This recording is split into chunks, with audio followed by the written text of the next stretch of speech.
Hello everyone, before we start today's video, if you could all do me a solid and lightly tap the like button, perhaps share the video about and leave a comment. If you are not subscribed, subscribe as well. It would greatly help this channel. Thank you very much.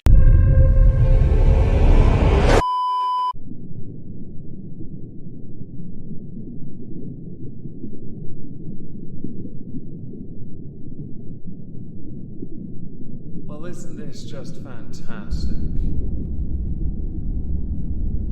Captain's log, subdates 220921.4. We've worked out that at our current rate we'll have enough isocubes to turn into a toilet in about 12 months. Now this could well be a creative punishment, especially if the cells face inwards. Hello everyone, welcome to the Halls of Injustice. Today we shall be welcoming inmates number 142 to the ISO cubes. Inmates number 142 is a fellow content creator. Inmates number 142 has quite a large audience. Inmates number 142 has connections with the BBC and has, because of coronavirus, rose to a level of notoriety and fame. Inmates number 142 is called Alex Belfield of the YouTube channel Alex Belfield, The Voice of Reason, an ironic name I'm sure. For this video, I was sent a number of sources and a bit of a back history by one of my lovely supporters called Credible Threat. And we're going to go through that email because I think it's quite interesting to get a real rundown of this person, Alex Belfield, that is inmates number 142. We're going to talk about the crime they have committed and the sentence that has been served to them for the crime they were found guilty of. So who is Alex Belfield? So for this segment, I'm going to read directly from the email I was sent giving me a rundown of who Alex Belfield is. Alex Belfield is a 42-year-old former radio presenter, entertainer and YouTuber who was born in Nottinghamshire on the 14th of January 1980. The Alex Belfield Voice of Reason YouTube channel saw rapid growth in subscribers during the first COVID-19 lockdown of the United Kingdom, growing to well over 400,000 subscribers in just 2 years. Although his current channel sits at 358,000 subscribers. Alex has spent most of his life in radio stations both in the UK and in the Crown Dependency of Jersey, as well as in Nairobi, Kenya between 1999 and 2000. Prior to his year in Nairobi, he worked for Capital FM. He was one of the first presenters of Radio 106 before returning to the UK, where he rejoined the now renamed Century 106. In 2002, Alex returned to the East Midlands and joined Mansfield 103.2 FM, where he was involved in an on-air altercation with Darryl Clark, who was the then manager of Mansfield Town Football Club. Alex's fiery and confrontational nature would be part and parcel of his radio career, which would see him frequently moved around the country at Scarlet FM, which was a radio station based in Carmarthenshire, somewhere in West Wales. He became notorious for making controversial statements and stunts, which resulted in complaints from listeners. He also instigated a number of fake sackings whilst at Mansfield 103.2, and whilst hosting a show for Capital Gold in 2005, he referred to a mother of triplets as a slapper, in addition to being suspended for a day for making lewd comments about BBC Look Northwest presenter Keely Donovan. In May 2010, he moved to BBC Radio Leeds to present the mid-morning show. His show saw a peak record of 50,000 listeners, and he was on holiday in Egypt during the uprising against Hosni Mubarak, where he reported on events for various BBC outlets including BBC Radio 5 Live, BBC World, and BBC Breakfast News. During a charity event for children in need in 2012, he had claimed to have been severely injured by a member of the playing staff of Bradford Bulls, and claimed that he had been set up by his station manager, Liz Green, who he called a bully and claimed she made his time at BBC Radio Leeds a living hell. His final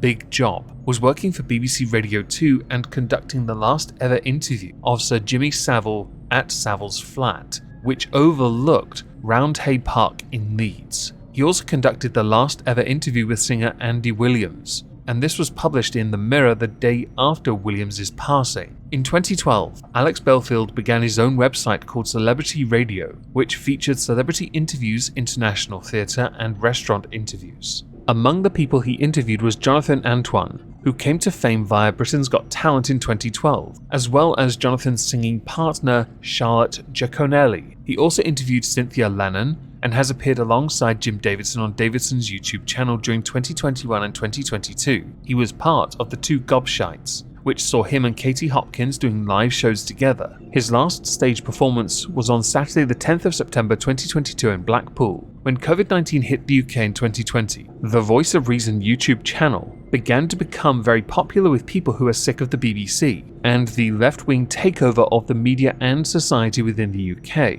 Alex discovered a niche on YouTube, and buoyed by positive comments and a high sub-count rate, he became a must-watch channel among what is called the alt-right. With his seemingly down-to-earth personality and bawdy seaside humour, he was seen as a breath of fresh air and a working-class hero coming from a pit estate in Nottinghamshire who said the same things many people were perhaps too frightened to say, and teaming up with fellow disgruntled BBC employee Anna Breeze. It seemed that he would be a catalyst for change, and when he stated he would be suing the BBC, many people, credible threat included, backed him. As for many reasons from Savile and Lineker due to TV license wastage, we all wanted to see him as the person who would smash open the floodgates and end the corrupt institution once and for all. However, unbeknown to fans of Alex, he was not being honest and framed the attacks on him by BBC staff as well as the two documented raids on his house by Nottinghamshire police as him being set up. He publicly defamed PC Martin Swinscoe and Sergeant Janet Percival on his YouTube channel, with Swinscoe also said to be taking legal action against him and Percival apparently being mocked and abused by her own staff for having dyslexia after bullying comments were made by Alex against her. Alex portrayed himself as a martyr who was being persecuted and turned to his fans for financial help, which was successful with the money as the money rolled in from people determined to help him out. With Alex taking Henry Bradman as his QC, it looked as if he was onto a winner, and in his first court video when the trial was agreed, he looked very upbeat and gave no hint that he was actually going to be the defendant in a trial which he would later lose. Now, big thanks to Credible Threat for sending all of that to me. I do appreciate it. And before we get to the crimes of Alex Belfield, I do want to point out many people have been disillusioned, disassociated, kind of not wanting to be involved in the BBC for a long time, myself included. Many YouTubers benefited from coronavirus because people turned to us for entertainment. I am no exception to this. Keeping our audience afterwards is very important. Defaming other people, though, not such a smart move. I don't really care who Alex Belfield has associated with, that means nothing to me. But rising to prominence because of some of the more important moments in your history, or our history as a species, for example, interviewing Jimmy Savile for the last time, yes, that is certainly going to make you a little more well-known than you ordinarily were. Then again, you have a reputation of being hard to work with, so who knows? It could be both. I think now will be a good time to talk about the crimes of Alex Belfield. Alex Belfield was originally charged with stalking 8 different people who were mostly current or former BBC staff. There is at least one other person who has made the claim they were a victim of stalking, courtesy of Alex Belfield, called Ian Lee. Owing to fear, Ian never came forward with this until after Belfield was convicted. So instead we're going to focus on those that did come forward. The full list would include the following people: Rosina Breen, Liz Green, Helen Thomas, Stephen Hurst, Bernard Spedding, Ben Hewis, Philip Dehaney, and Jeremy Vine. Because they are mostly current and or former BBC staff, you can see where Alex Belfield's hate boner resides. Alex Belfield harassed each and every one of them in video form on his YouTube channel. In the case of people like Jeremy Vine, putting out Jeremy Vine's home address, which is doxing and a breach of terms of service. There are other breaches of terms of service. In fact, cyberbullying and harassment are right up there, because Belfield weaponized his audience to send those same people death threats, harassed them. Whether intentional or not, the messages that Belfield was delivering through his videos, without telling his audience at any point, "Can you do me a favor and not go over to their homes and harass them, thanks," meant he had given his audience a green light to employ bad tactics on equally bad targets. What makes it fascinating really is that at no point did Alex Belfield himself go to any of the people he was calling out in his videos. He didn't go to their homes, but he happily put out their addresses. Jeremy Vine had given an interview of sorts to Rosamund Irwin and spoken about the fact that he had to give his teenage daughters advice to be careful when they left the home, something he had never had to do until Alex Belfield had started making videos obsessing over him. The full wording of the charges stated that he pursued a course of conduct that amounted to harassment of the complainants, which amounted to stalking and caused them serious alarm or distress. However, there is one exception. Mr. Spedding, who had previously been friends with Alex Belfield, was being bombarded with Facebook messages and emails made highly abusive, along with YouTube videos containing false allegations from Alex Belfield. That is the nearest he came to anyone, preferring distance over actual face-to-face interaction. The harassment of Bernard Spedding lasted for 9 years. Others for a decade, perhaps longer. Meow. With this now, we should get to the trial and sentence of Alex Belfield before my cat meows anymore.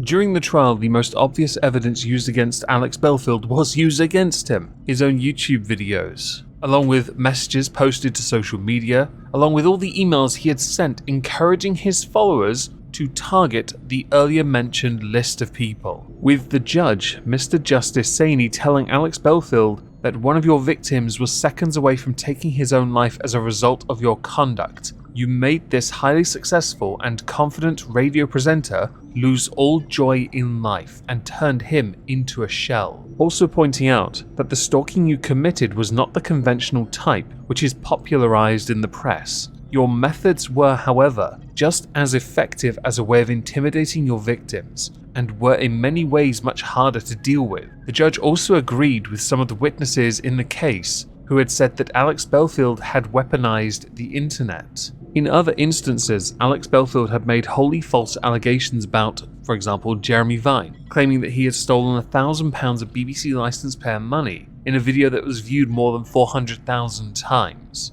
with the judge pointing out, "You were not a whistleblower in any sense, but you developed a fixation with pursuing Jeremy Vine with a campaign of abuse. And although you at no stage committed any physical acts, Mr. Vine considered himself and his family to be at risk from you and his followers. He had to ask his family to watch out for you and to take care in and around their home address." Alex Belfield, aka Inmate number 142, was found guilty by majority and unanimous of 2 of the 8 complaints. For Bernard Spedding, it was a majority guilty verdict. Ben Hewis, a unanimous guilty verdict. In the case of Jeremy Vine, it was determined to be simple stalking, which in and of itself still carries a significant sentence of 13 weeks in prison. Also for Philip Dehaney, a guilty verdict on an alternative charge of simple stalking. And the full sentence for inmates 142 is 5.5 years in prison, 2.5 for each guilty verdict of serious stalking, and additional 13 weeks and 13 weeks for the 2 simple stalking charges. He will serve half of his sentence in prison, with the remainder spent working in the community. However, more charges are now coming to light, so there is a chance he may well spend more time in prison. Fraud is one of the charges potentially coming his way in the near future. As a consequence of all of this, his channel, because it will be inactive, has been dying, but I wouldn't be surprised if his channel still existed when he left. Whether or not he'll still be able to do anything on his channel is a different matter entirely. Then again, since YouTube have of late been doling out those cyber harassment, bullying little strike things, I myself got one of those for dealing with a nonce, don't be surprised if Alex Belfield loses his channel and his Twitter.